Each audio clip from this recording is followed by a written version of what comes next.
Further Faster, the best independently owned outdoor store in the known universe. You know the drill, gang. Whether you're heading out on climbing, paddling, tramping, or running adventures, look no farther than Further Faster for all your gear and expertise needs.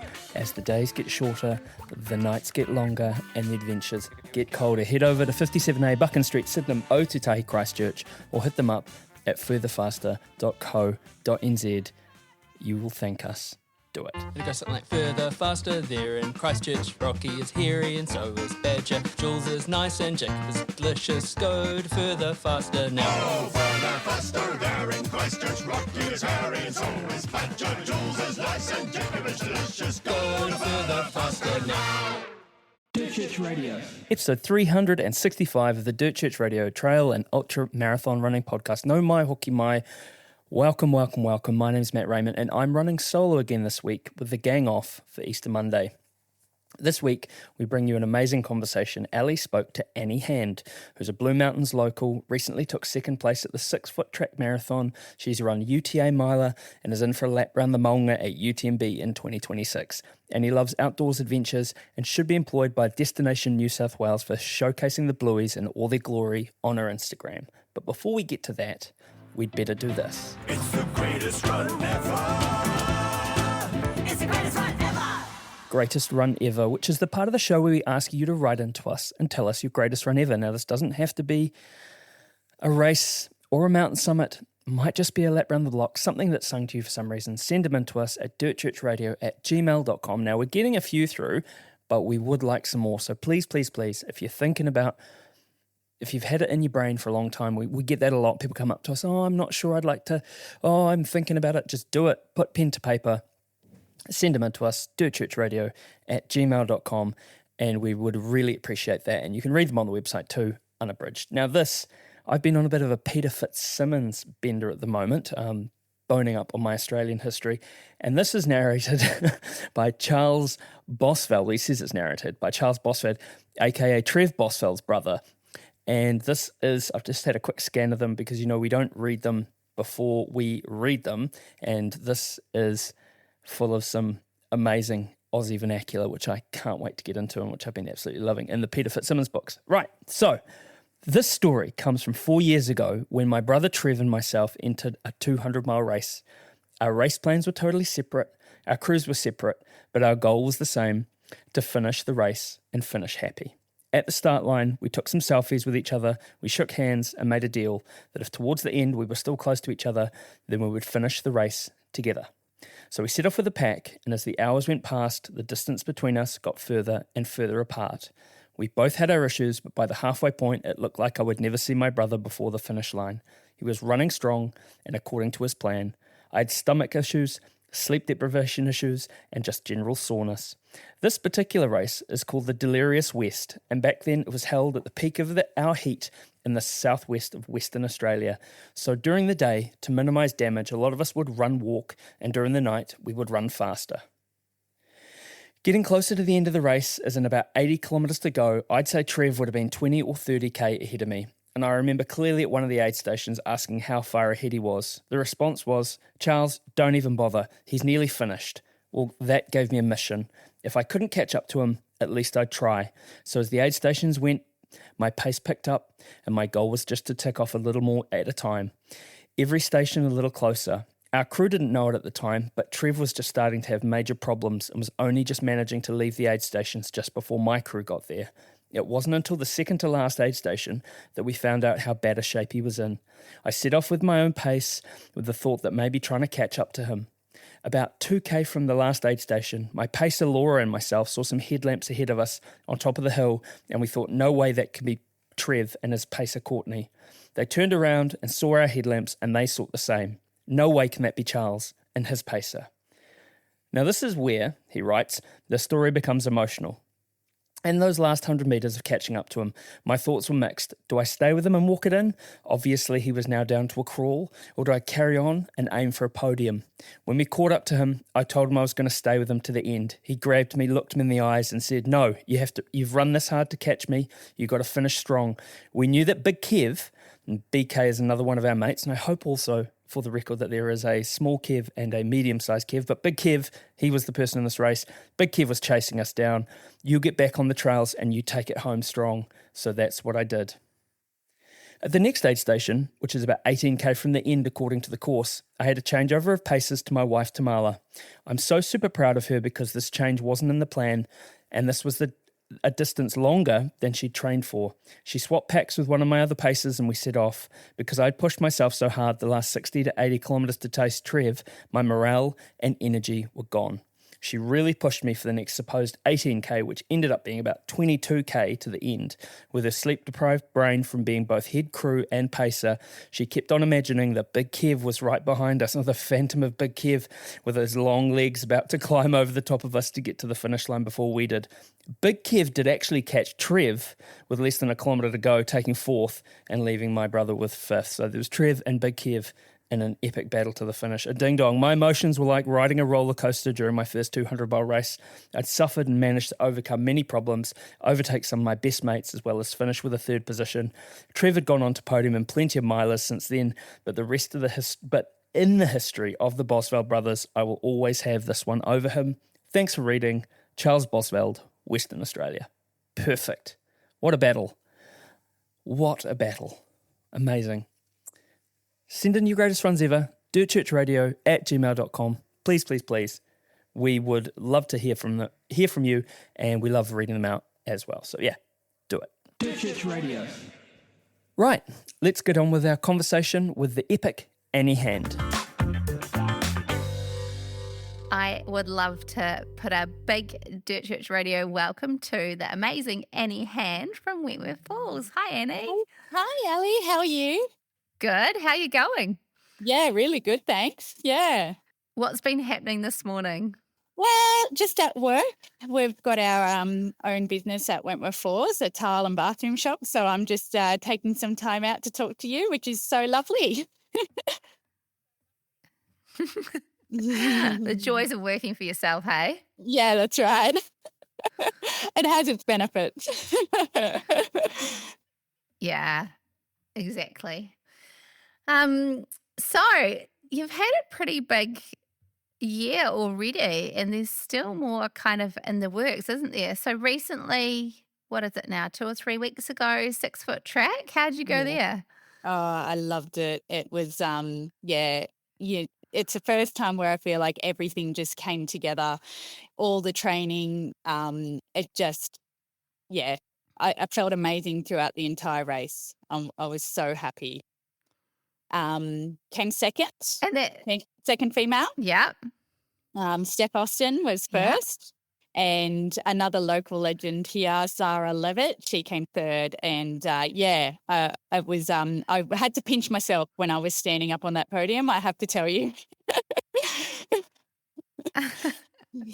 I bet you did, because I mean, like, it's your local really race, isn't it? Yeah, it is, yeah. And I guess that was the advantage of being able to train on the course, which helped me so much. I recently, in the last 12 months, got a coach, Quinton Gill from the Goat Farm, and he's a strong believer of course recce's. So for leading up to the race every weekend, I was so lucky to be able to go spend all my time out there, which is also pretty cool because I love the Megalong Valleys. It wasn't like it was a hard task. It was like, yes, please. And I definitely reckon that helped for sure. Yeah. The Megalong Valley is so special that I don't know. I feel like you can't get out there enough. Oh, definitely not. And I think I always see the start of the Megalong Valley, because we can start it so easily at Katoomba here, run down Nellies and sort of get to the river, and you might run past the Cox's River but then turn around. But I did take time to drive all the way to the Black Range this time and saw the back half of the race. Now, I've only ever seen that in the other 2 times that I've raced the event. And I think just spending all that time at the back half, like when it came to race day, I could remember I feel like I knew every blade of grass out there. I thoroughly enjoyed doing that. And I'm very lucky that I was able to do that quite easily. Hmm. I mean, we're now kind of podiuming 6 foot, which is amazing. Like, it's one of the most kind of well-known races in New South Wales. But how did you kind of get into trail running? Because you've kind of Yeah. come onto the scene a bit more in the last few years. So Yeah. what made you start?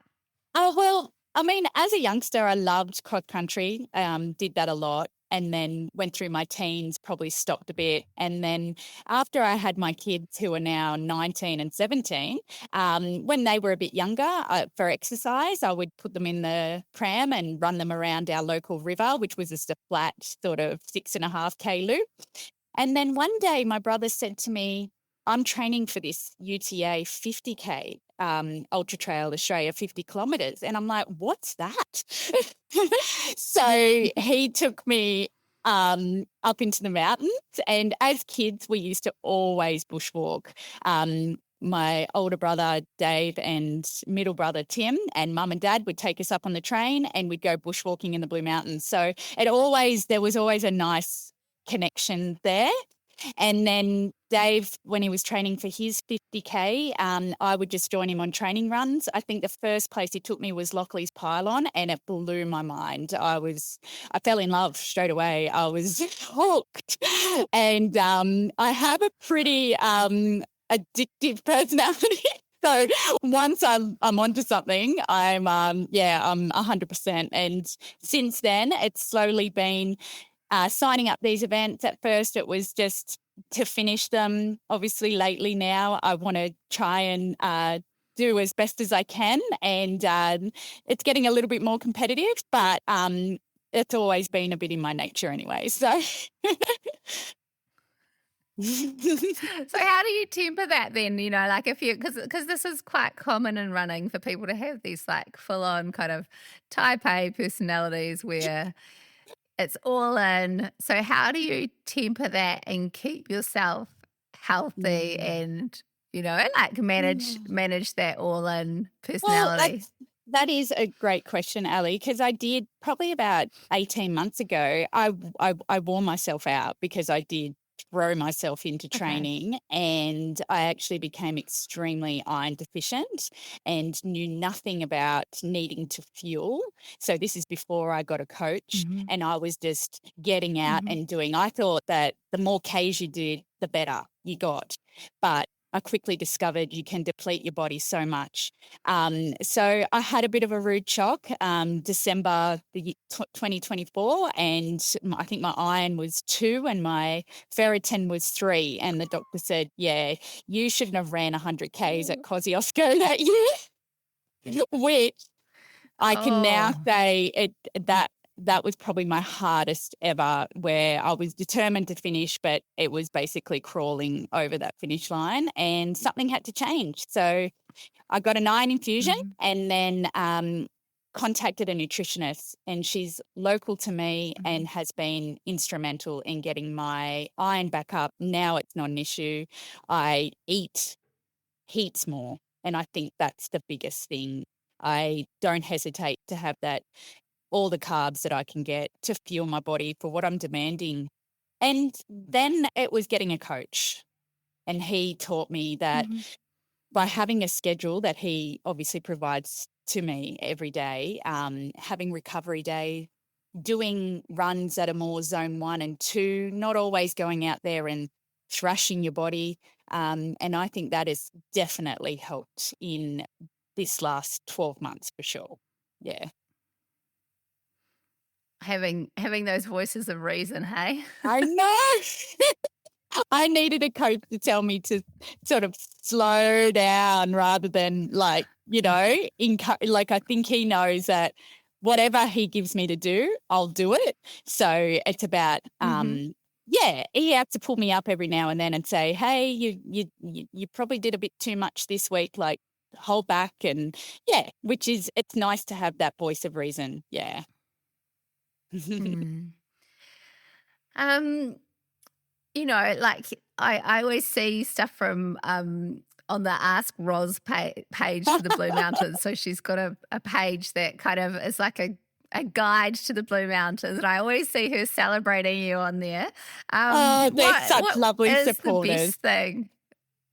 Oh, Yeah, they are, yeah, and like so passionate about the mountains. But for you, what's the best thing about living and training in the mountains?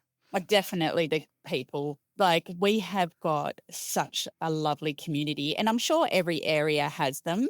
I just feel like ours is extra tight, and everyone wants to celebrate everyone's successes.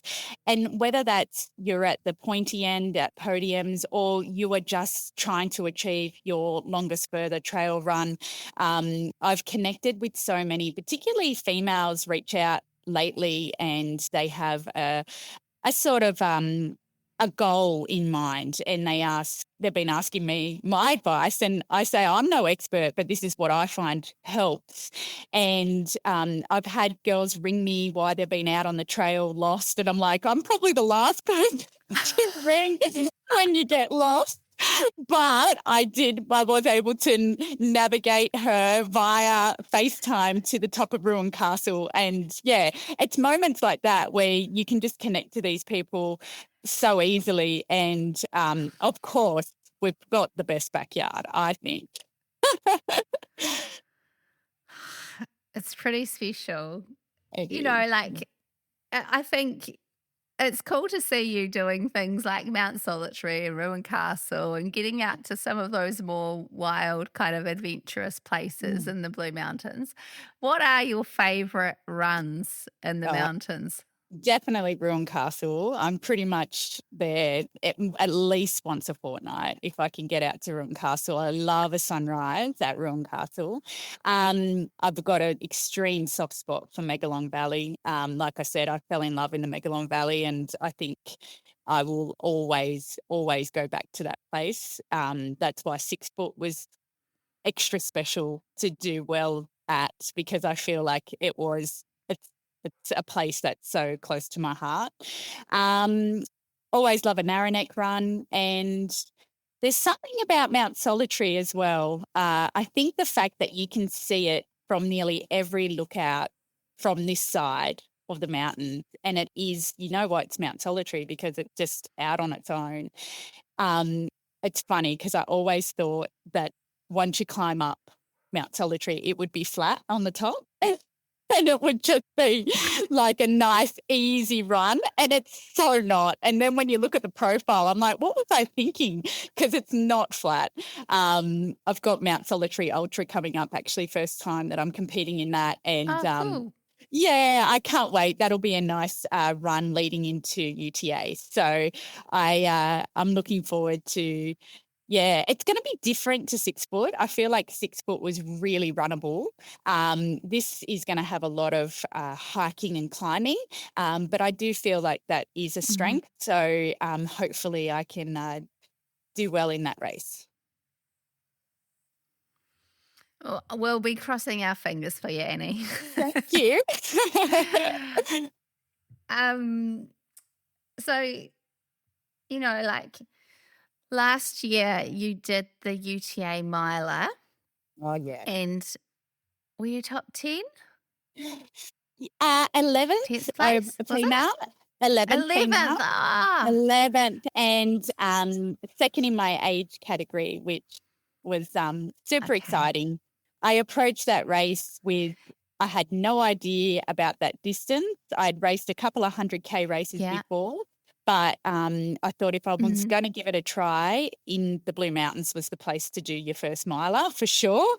And I tell you what, crossing that finish line, I was so lucky to run into the start line of some 50K and 100K runners you were just starting them for their day to start. And I had just finished 26 hours, and it was so nice to hear your voice, Ali. I was coming up the fur bar, and all I could hear was Ali's voice, and it just, and I wanted to cry, and I think I did.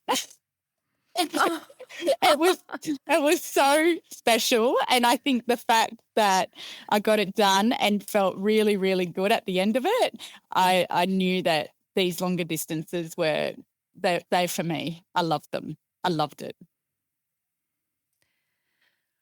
Were you intimidated going into it? Like, what advice would you give to people that are thinking about taking that step to the 100-mile distance?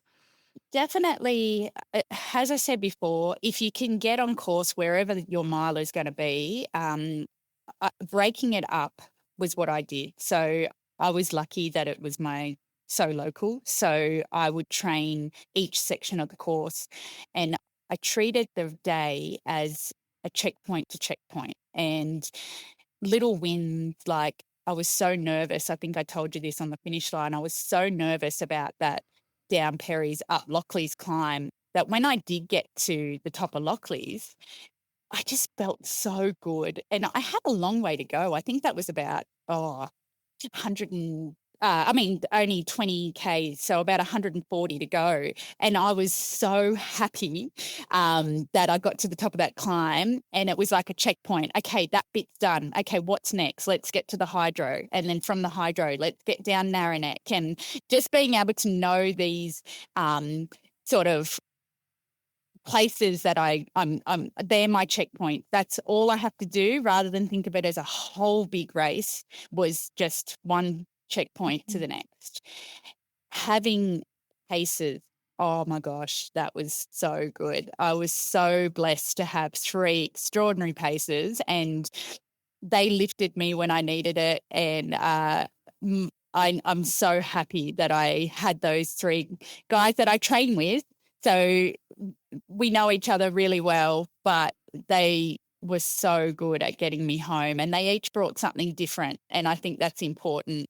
So you're allowed 3 paces at UTA Miler. I recommend doing it. Like, some people just take one and they try and get them to run the whole way, like the whole 70 Ks. I thought having the breakup was actually quite good, because it was like a fresh start every time I picked up a new pacer. So that definitely worked for me. What did each one do that was something Right. that worked for you? Like, so everyone must have had their own little kind of special so thing. I picked up Mikey, my Irish mate, first. He had run the 22K that morning, and he came up again to join me in 6 foot. My only regret was not getting him at the first 6 foot checkpoint, because I thought I'd just skip that. I could have picked him up there, and I picked him up at the second checkpoint. Well, that first 6 foot loop was probably my hardest part of the race, and I really could have used some company. It was dark. I thought that I'd be comfortable there because it's along the Cox's River, which I'm so fond of. But there wasn't a lot of people around me. I think because the race didn't have heaps of like, it was about 300 odd, I think. So we were quite spaced apart. So in that section, I was using the pink flags as my cheer squad. So every time I passed a pink flag, I'd high five it and say, thank you, cheers, thanks a lot. Just talking to myself, no one around, in the dark. I could only see a few steps in front of me. And I got to the point where if I missed a flag, I'd go back and a ribbon, I'd tap it. Oh, sorry, cheers. Like, I got quite OCD. But that's what I used to get to the next checkpoint. And then I picked up Mikey. Now, Mikey just constantly makes me laugh, and it's exactly what I needed. I said to him at that point, by the time I got to that section, I said to him, I just need you to tell me about your day. And that's what he did. He just told me all about his race. It was his first trail event, and that's what I needed at that time. And he got me to the Aquatic Centre, where I picked up my next pacer, which was Ainsley. He had never ran that far before, but anyone who meets Ains just knows. I think you met him the other day at Ruin Castle. He's always got a smile on his face, and that smile can lift you into the clouds. Like, it's just he was so fun. And we ran through the night from the Aquatic Centre to QBH. And he was so happy to do it. He's like, can I just keep going to the finish line? And I said, no, I've got another pacer who's he's driven up at 2:00 in the morning to meet me. I can't send him home. Now, from that event, Ains has now become a trail runner himself. He's just signed up for his first 100K, which is at this year's UTA. And it just shows you how contagious it is being around this event and being around the other runners. And now we get to train together, and it's the best. I love it. And then I picked up Dane. Dane had one mission. I said to him, just get me home. And that's exactly what he did. I think I was like chatting at the start of Kadumba, just chat, a lot of caffeinated gels. I think I hadn't slept obviously. So I was just like, oh. And he's like, Annie, I need you to stop talking in the nicest possible way and concentrate on your breathing. We've got 22 kilometres to get this done. And he was so good. It's exactly what I needed. He got me up all those Kadumba climbs. I would just follow him. He would stand in front of me, and it was really muddy by then. So he would actually sort of like track the best route. So I didn't have to use my mind by that point. It was just physically thinking, using my legs, and I was able to just follow him all the way to the finish line. And I didn't know at the time, but he was taking video footage the whole time. And now I relive that moment over and over, and I love it. Like it still gives me butterflies. You're in it because you're going, you're in it. So, I appreciated every little thing that each pacer brought to that day and night and next morning. And, I wouldn't have had it any other way. Oh, they sound like they did a great job. You're pretty lucky to have 3 people I want know. to pace you, especially through the wee hours. Where they said I was lucky enough to qualify for Mont Blanc, UTMB, out of that race. Yes. And the first thing they said was, we're pacing you. Unfortunately, there's no paces. So I think if there was, they were all prepared to drop everything and come to France, which would have been amazing. But I'm going to have to find out how to do this on my own this time. So we'll see. Yeah, I guess no course recce's probably either, eh? No course recce. No, I haven't really been overseas before. So for me, I've been to New Zealand. I had been to New Zealand, yes, but never to Europe. Okay. So this is definitely going to be a first of everything, which excites me. Yeah. Cool. Are you going to turn it into a bigger trip, or what's the plan? Yeah, so I'm taking, so my brother's coming with me, which is nice, who originally got me into trail running. So he'll crew with my best friend, Ali. So she'll crew because she crews me at every event. And I think Ains is coming, which is going to be great. So I'll have 3, they'll all bring something different to the crew station, which is good, at different points. And we're going to then, Ali and I will spend a couple of days sort of recovering afterwards. And then we're jet setting around the world for 2 weeks, all around Europe, because you can't be that close, right? And I don't know if I'll ever get the chance to be there again. So I want to lap this up and see as much as I can.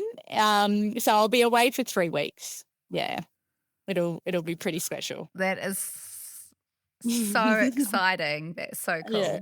Are you going to be there? So Tell me you're going to be there. I wish. No. I wish I was. That'd be the dream.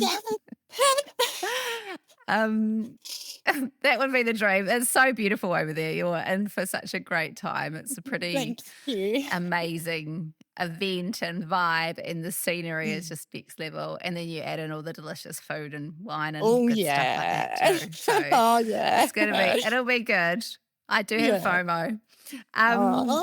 Are you, with UTMB, like, are you watching the videos? What are you doing? Are you kind of getting right into it, or are you just going to go in? No, I am. So because I can't recce the course myself, I'm watching all of the YouTube from people who were up the front to middle of the pack to people who do it in 44 hours. It excites me, but it does make me a bit nervous as well. Like I watched one last week and I sort of had to stop it because I'm like, oh, this is making me a little bit too nervous. But I need to see like the weather. Yeah, the weather last year, I think, really surprised people how cold it got. And it's made me realize you can never be over prepared. Like I'm going to have to really, someone who feels the cold, I'm going to have to really pack everything and just have options for layers. And yeah, I think the recent one I watched, he said he couldn't feel his fingertips for about 3 hours. And I'm like, how can you operate like, I know it's our legs that we use, but we use every part of our body in trail running, like holding poles. And I'm like, if I can't feel my fingertips, that's going to make that tricky. So, yeah, it's definitely research time. And, yeah, just I think I'm quite stubborn. Like I think I'll definitely, I can't see myself not finishing because if I have to crawl, I will. But yeah, it is unlike these other events I'm doing lately where it's all about I'd love to finish in the top 10, UTMB for me is just finishing. And I think that'll take the pressure off pace and things like that. It's just going to be a matter of getting it done in whatever time that takes me, it takes me. But yeah, it's just going to be about finishing.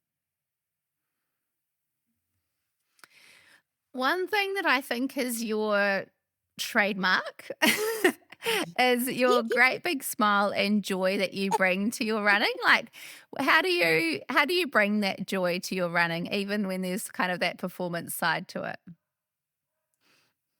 Yeah, I think 'cause I just love where we go, the places we get to see. Sometimes even when I'm on my own, I find myself smiling ear to ear just because it's so beautiful. And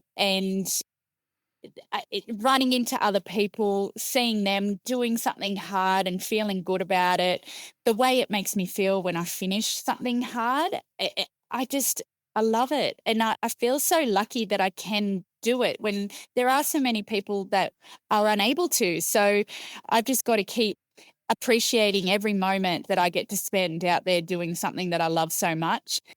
So, Annie, you go out and kind of explore these beautiful wild places and you love sharing it on Instagram. And I know, like, when we saw you, it was really funny when I saw you the other weekend because I was out with my friend Kim and she was like, oh, I follow Annie Hand on Instagram and I love seeing where she goes. She loves coming out to Ruin Castle too. And I wonder if we'll see her. And I was like, yeah, that'd be funny. And then sure enough, we're coming down from Ruin Castle and we bump into you, which was hilarious. But also I thought, oh, that's really lovely, like that you're sharing this stuff and that other women are feeling really inspired and excited about going out and exploring these beautiful places. What is kind of the motivation or what does that mean to you?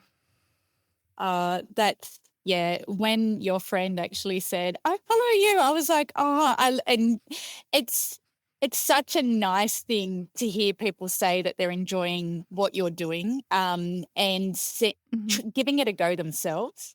I think sometimes we underestimate what we can do and the fact that people are seeing me go out there and then thinking, oh, I might try and do that and succeeding and then thinking, well, if I can do that, maybe I can do an event or maybe I can run 50K, maybe I can run 100K and just seeing people, exceed their expectations of themselves. And there's such a beautiful world out there like that you don't see just around the street. Sometimes you do have to get out of your comfort zone and go for an explore. I think it's a lovely way for us to connect to other women as well who maybe don't feel safe doing it on their own, and having an ally there who, like I run with my good friend Jude, and we have the best time out there and we never feel unsafe. The only thing she worries about is me getting her lost. But we joke about that, and she knows now to always pack extra of everything because, a 2-hour run can easily turn into a 5-hour any run because we're having such a good time and an adventure. I never call it getting lost. I just call it an adventure. And she keeps coming back. So I think that's something that's really special that we have together. And I hope that other women, I'm seeing it now, other women getting their little tribe of women together and running in the mountains and just having a great time. It's a great mental therapy out there, and I think not only the physical benefits, but what it does to your mind, your soul. It's just, you can't beat it as far as I'm concerned. So you've obviously had some pretty good Annie adventures. Have there been any that you're like, oh, this is too much adventure right now? There was one, and it was, I was determined to find Splendor Rock, which is off the back of Narranac, heading towards sort of that K to K. Have you heard of that K to K? Yeah. Which I still want to do. That's on my list. The trouble with after the bushfires, the trail became very overgrown and almost non-existent. But like I said before, I'm very stubborn, and I was determined to find this splendid rock. It was a special place where the Anzacs go, and I was, the people I was running with wanted to turn around a few times. I think at one point I said, "Oh no, they found the trail," and they're like, "That's the trail we were on about an hour and a half ago." But it ended with us finding it, getting back. It turned out to be a 10-hour day out. I know, a lot of hiking. One of the guys actually when we finished, we were using the filtered flask off the side of Narranac to fill up because we had no fluid left. And then I actually was the one from the gate at Narranac, ran to the road to pick up the car, and I drove back to pick them up because I felt responsible. But they're the days I'll remember forever as we did it. Yes, it was hard, but geez, it built some mental strength because from then on, I was able to do the 100 kilometres, then the 100 miles. And I draw from that day a lot. There's a lot of times where you think during races where you can use that in another challenge, like I'll never forget Cozzy this year. I did get lost and I was in the lead and went the wrong way. I don't think it cost me my place in the end because those strong girls were coming for me. I knew that. I was enjoying my time up front for that little period. But when I did get lost, I let it mentally ruin me. And I got to the point where at around 75K between Bullock's Flat and Village Green, it should have been quite runnable, and I just couldn't. I couldn't run, and I did actually have a thought because the day before, people doing the 50K had seen snakes, and for the first time ever, because I never want a DNF, right? But I thought if I see a snake and it bites me, I can end it. And I dead set, someone who is frightened of snakes, I was looking everywhere. Come on, where's a snake? I'm just going to lay down in front of it, and that'll be okay. But what I took out of that is when I ran into Village Green and I saw my coach and Ains, my crew, and all the other friendly faces, I felt okay again, and I had dead horse gap to go, and I managed to get it done. And I'm going to try and use that at UTMB when I get to that. People talk about the pain cave and just being mentally probably the lowest I've felt during an event, knowing that you can come out of it. if you just keep going. Mhm. Like if I had stopped at that point, I would never have known that it was going to get better.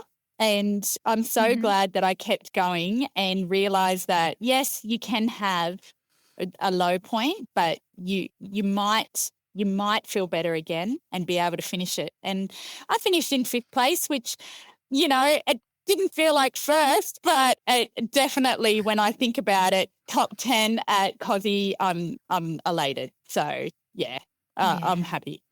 Yeah. But probably the biggest kind of reward is learning that actually you can Oh, get to that kind of low point and I still know. push through and come right again. Exactly. A Yeah. really good friend of mine, Emily Brunt, you would know Emily as well. She's an Yeah. excellent Yeah. runner. And Anne-Marie Cook And and Emily human. and I, oh, Yeah. incredible. We run together on a Wednesday Aw. wilderness where we just catch up. We run in the mountains around Knapsack and Glenbrook, and we have the best time. But Emily said to me, Annie, these are tools that you put in your toolbox and you just keep putting tools in and you use them when you need them. And I just use that as experiences. Well, that was another tool that I can chuck in my toolbox. And one day that toolbox is going to be sufficient to get it done and hopefully successfully. I'm sure it will. So you've got UTA 100 coming up. What are the hopes Yes. for that race this year? Oh, well, Quinton, my coach, said, that's great. We'll treat that like a training run leading into UTMB. And I'm like, I'm going to try my very hardest at that race. This is my backyard and I'm pumped. I can't wait. I've only done the 100K once and I feel like I've grown so much as an athlete, and I feel like I can definitely do a personal best for me out there, and I can't wait. I really can't wait. And, like being a major, historically, UTA didn't draw such kind of an international or elite crowd. It often used to be more of I used to call it like the local derby. Yeah. You'd get the top Australian runners and not really many people from elsewhere. But International. now being Yeah. a major, it's Yeah. drawing a different caliber of athlete. Is that Mm. exciting? How does it feel to kind of have some really Well, top names that you're racing against? oh, I'm a bit of a fangirl. Like if I see Lucy Bartholomew on the start line, I'll wet my pants. I'll be so excited. And she's an Aussie, but you're right. It does. Obviously, it brings competition, but I do believe you only get better as a runner when you're running with stronger people and racing the best. Well, what's better than that, hey? And if I can rub shoulders with some of these international athletes, then I certainly will. So, I think it's a great thing that it's a major now and that it's attracting more competitive people as well. Yeah. And I think it's quite cool too because it really showcases the Blue Mountains to the world because, it is just such an incredibly beautiful area. Words don't do it justice. So it's pretty neat to see that, people going, oh, wow, I saw the live coverage and it looks so epic. Yes, I think it's great for our local community and all the local businesses. I think it brings, not only the people here, but also the local cafes, restaurants, Airbnbs, they benefit from it too. It's a little disruptive, I guess, for the locals, a little bit busy in the main streets with all these trail runners. But I think the benefits it brings to the area outweigh any negatives, and it's definitely a positive for sure. Kind of thinking about the area that you live in, the Blue Mountains, and the terrain, there is kind of quite high levels of specificity. Like you just, compared to other places, there's just so many stairs. Like I kind of laugh about it being called the mountains because they're actually cliffs that you're kind of going straight up the side of or down the side of. And so, like thinking about the stairs, what advice would you give to people about running stairs or, hiking Yeah. stairs? I recently attended a training camp with the goat farm, so all of the athletes that Quinton coaches, and it was such an extremely rewarding experience. He taught us all about the fascia system and training it. I'm definitely no expert in explaining it, but all I know is that I focus on being bouncy.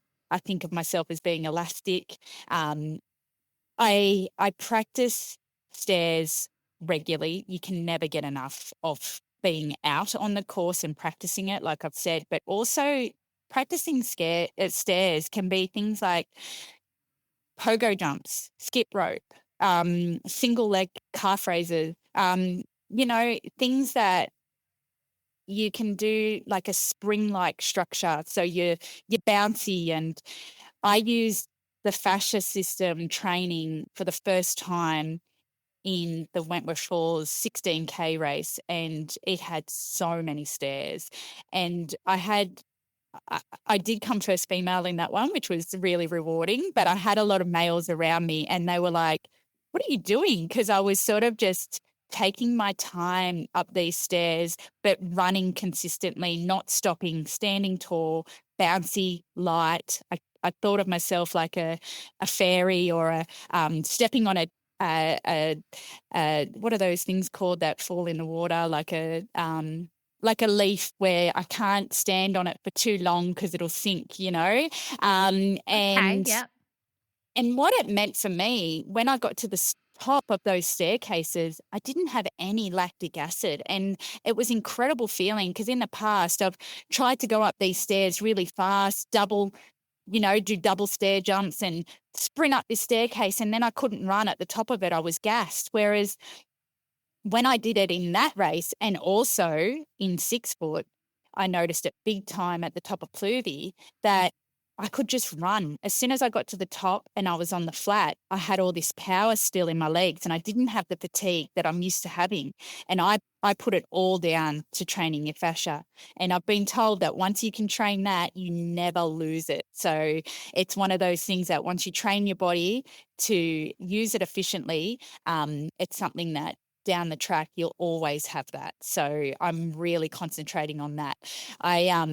I've started to include things like hopping and toe walks around the showroom because I'm always taking the opportunities to whatever I can do what's going to make my legs stronger. The latest is wall sits with one leg, which I find excruciatingly hard, but I'm keeping a diary every day and I just want to do better than the day before so that one day I'm going to get to the time where we've set a goal and so far it's working. It just gets easier, which I think you do things repetitively, it will always get easier. So get out on the stairs, but also use the things around you that are so easy. You can hop anywhere.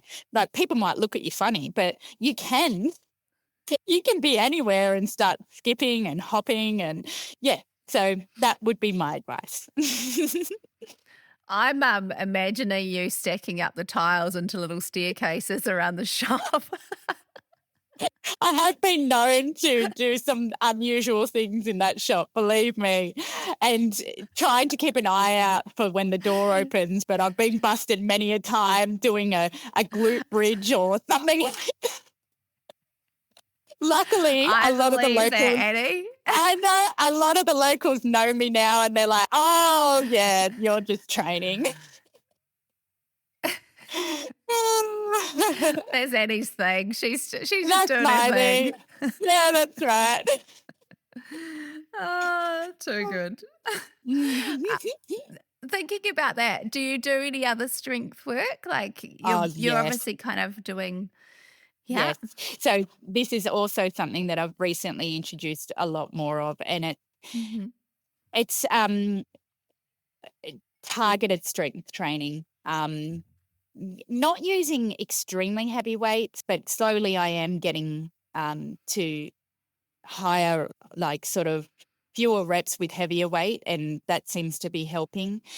A very close friend of mine said to me, when you run, like, where's the first place you feel pain? And I hadn't thought about that before. And the first place I feel fatigue or any sort of ow or sting wasn't my legs. It was actually my arms, which sounds so weird, but it is something.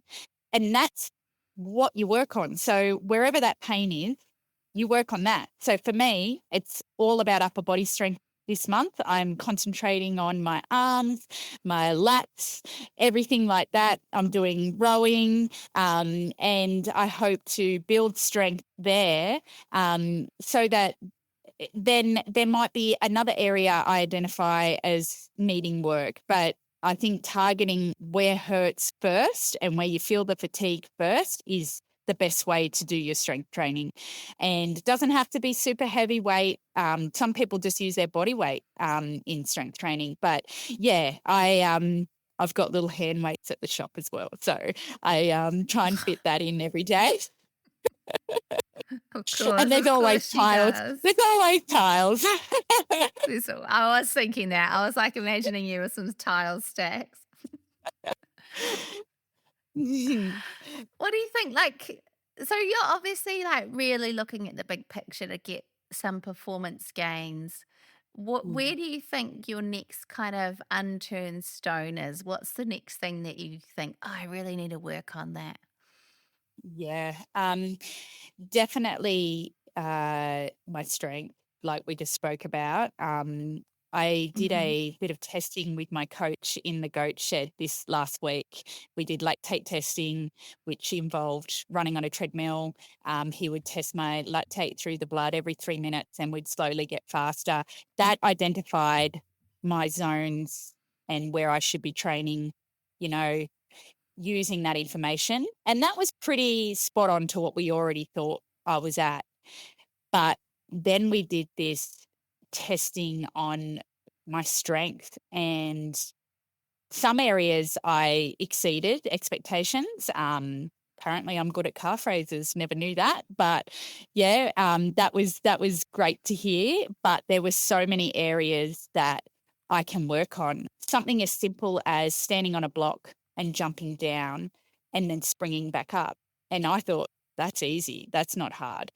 But it's about limiting the time that I am on the ground when I bounce back up. And the reason that's important is when you're doing these technical downhill trails, to keep light on your feet, and you see the pros, how they move. And now I understand why these exercises that Quentin gives me are so important, and that's something that there's definitely room for improvement. And I was so glad that there were things that I took out of that session where you don't want to be told, yeah, you're at the best you're going to be. You know, this is it. This is your peak. I think the fact that he identified places which I can, even if it's just a 1% thing that I can train and get better at, then you kind of go, wow, I'm sort of doing well already. Maybe I can do better. And that excites me so much, because I'm like, if this isn't my top, then maybe with these little changes I can perform better. So that's really, really pleasing to know. It's a pretty good growth mindset you've got there. I like it. Have you got have you ever had kind of a really stink injury or something like that that's, set you back a bit? Not really. No. When I first started taking up trail running, I always had a bit of a weak knee from a soccer injury 10 years ago, and my knee would sort of pop out every now and then, and I'd just pop it back in and keep going. It never really stopped me from running. But with all the strength training I'm doing, I've strengthened that area particularly, and that doesn't happen and doesn't bother me anymore. One thing I do find is that I'm lucky. Someone asked me the other day, do you ever wake up sort of sore? And I'm like, yeah, like, not heaps. Like, never to the point where I feel like I can't run. I found a massive difference between 6 foot 6 months ago.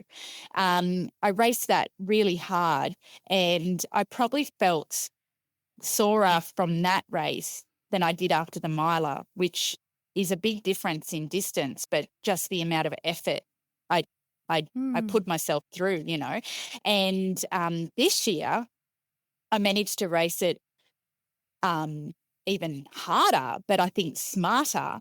And I felt fine. Like, I did take some recovery days on advice from my coach, but I felt like I could run the next day. I didn't, but I felt like I could. And I think that is showing that my body is, it's becoming quite resilient. I'm able to, go again, which I think is great without having any injuries, which, touch wood. I I'll think cross if I my feel, fingers for you. thank you. I think everyone knows if Annie can't run, she ain't worth knowing. I'll be a nightmare. So everyone sort of crosses their fingers. Oh man, don't you get injured, because they know how happy it makes me. So I think if I continue to fuel my body and look after it, respect it, like don't run 1,000 kilometers because you can. It's sort of like, take advantage of days where you could run slower. Like, we've introduced zone 1 and 2 days where you are still out there. I'm still getting that escape and enjoyment, but I'm not pushing my body to a threshold. I'm just enjoying being out there, keeping my heart rate low. And that, I think, is so important. To run slow, to then learn to run fast, is extraordinary thing. Yeah. Well, we're almost at the point where we ask this question of everybody that comes on Dirt Church Radio. And it is, Annie Hand, what is your greatest run ever? I would have said to you the UTA miler, because to me that was it was such an achievement, and you saw how elated I was on the finish line. But I have to say, it's definitely 6 foot in the last month, or this month, But 6 foot for me, 2026. Feeling fantastic throughout the entire race, not having that empty feeling that I've had in past races, and being on course and remembering how I felt 6 months earlier in certain spots and not feeling that way and going, oh, Black Range, this is where it really starts to hurt. And I didn't. And I think having that finish line and just, I couldn't, like I said, I still pinch myself that I was able to stand up there with Sarah and Steph and be amongst it. I feel very blessed, and that was my best race to date. That's fair enough too. Just I agree. Like, those 2 ladies that were on the podium with you, top ladies, and it was pretty cool to see the 3 of you up there. And it sounds amazing too, like that you actually just had this really dream day. Like, that's what we all run for, right? Like, when you have that amazing day that just everything goes right. It does, yeah. I ran into one of my teammates during the race, Luke, and we got to deviation. He turned around and he looked at me and he goes, Annie. And I go, yeah. Like, my smile must have been bigger than even normal. And he goes, are you having the race of your life? And I said, I think I am. And that was great. And to share it with a teammate as well, we ran into the finish line pretty much together. And I'm grateful for that. That was really special. It was good. Yeah. Well, I hope you have plenty more races like that, Annie. I'm keen to see how you go at UTA and at UTMB. And I can't wait to see you. Keep bringing that. Likewise. Keep bringing that trademark joy that you do, and keep up the sharing of all those beautiful natural spaces. And we'll look forward to seeing you in a few weeks' time. Hearing your voice on the finish line is what gets me home, Ali. I can't wait. I just can't wait. Aw, Thank you so much for having me. And I look forward to seeing you in person again real soon. Likewise. Thanks, Annie. Thank you. Dirt Church Radio is presented by me, Matt Raymond, with my old mates Ali Pottinger and Andrew McDowell. We're on all the podcast platforms, so like, follow, and give us a rating. It really helps. We're on social media at dirtchurchradio.com, and you can email us directly at dirtchurchradio@gmail.com. Don't forget to sign up to our Substack for a weekly newsletter and Aid Station podcast. Don't forget to write in with your greatest run ever. We love to hear from them, and you can read them on the website too. Thanks to our supporters, Further Faster, and our Substack subscribers and the DCR Aid Station crew. Stay tuned for our show in 2 weeks when we've got another great guest lined up. Mā te wā.